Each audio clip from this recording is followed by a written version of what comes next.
ಏನಕ್ಕ ಅವಾಗಿಂದ ತಲೆ ಕೆಡಿಸ್ಕೊಂಡು ಬೆರಳು ಲೆಕ್ಕ ಹಾಕ್ತಿದ್ದೀರಾ? ಇದು ಹೋದ್ ವಾರದ ಮಂಡಿ ಲೆಕ್ಕ ಕಣವಿ.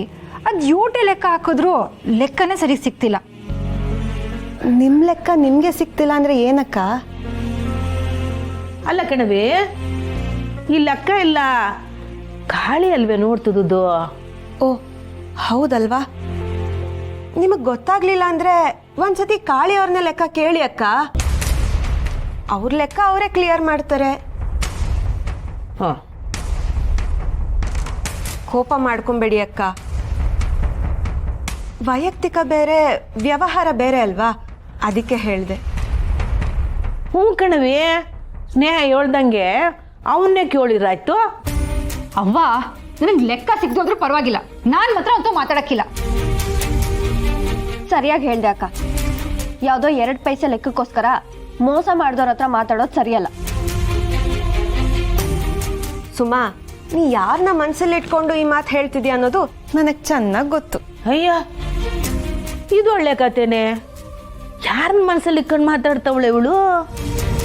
ಅಯ್ಯೋ ಅವ್ವ, ಅದು ನಮ್ಮ ಮ್ಯಾಥ್ಸ್ ಟೀಚರ್ ಇದಾರಲ್ಲ ರಾಮಾನುಜ ಸರ್, ಅವ್ರನ್ನ ಮನ್ಸಲ್ಲಿ ಇಟ್ಕೊಂಡು ಮಾತಾಡ್ತಿದ್ದೆ ಅವ್ವ. ಲೆಕ್ಕ ಗೊತ್ತಾಗ್ತಿಲ್ಲ ಅಂದ್ರೆ ಅವ್ರನ್ನ ತಾನೇ ನೆನ್ಸ್ಕೋಬೇಕು. ಸುಮ್ಮನೆ ಸುಮನ್ ಕಾಲ್ ಎಳಿಯಕ್ಕೆ ಹಾಗೆ ಹೇಳ್ದೆ ಅಷ್ಟೇ ಅವ್ವ.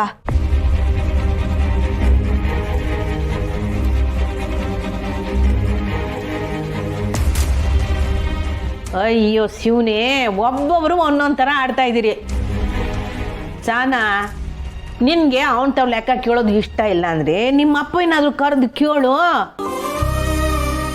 ಹೌದು, ಮಿಸ್ಟರ್ ಗೋಪಾಲ್ ಮಂಡಿಗೆ ಹೋಗ್ತಾರಲ್ಲ, ಅವ್ರಿಗೆ ಎಲ್ಲಾದ್ರೂ ಬೆಲೆ ಗೊತ್ತಿರುತ್ತೆ. ಹಾ ಸರಿ ಕಂದ, ತಡಿ.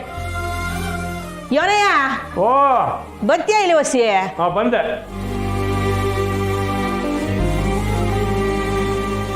ಏನ್ ಪುಟ್ಟಮ್ಮಿ? ಬಾ ಕೂತ್ಕೊ ಇಲ್ಲಿ. ಮಗಿಗೆ ಲೆಕ್ಕ ಗೊತ್ತಾಯ್ತಿಲ್ವಂತೆ, ಹೇಳು.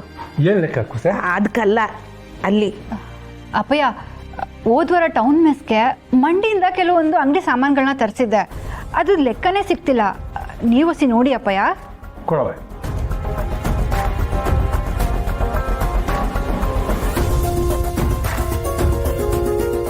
ಚಕ್ಕೆ ಲಂಗ. ಲಂಗ ಅಲ್ಲ, ಲವಂಗ. ಲವಂಗ ಬರ್ದಿರೋದು ನೋಡು. ಎಣ್ಣೆ 80.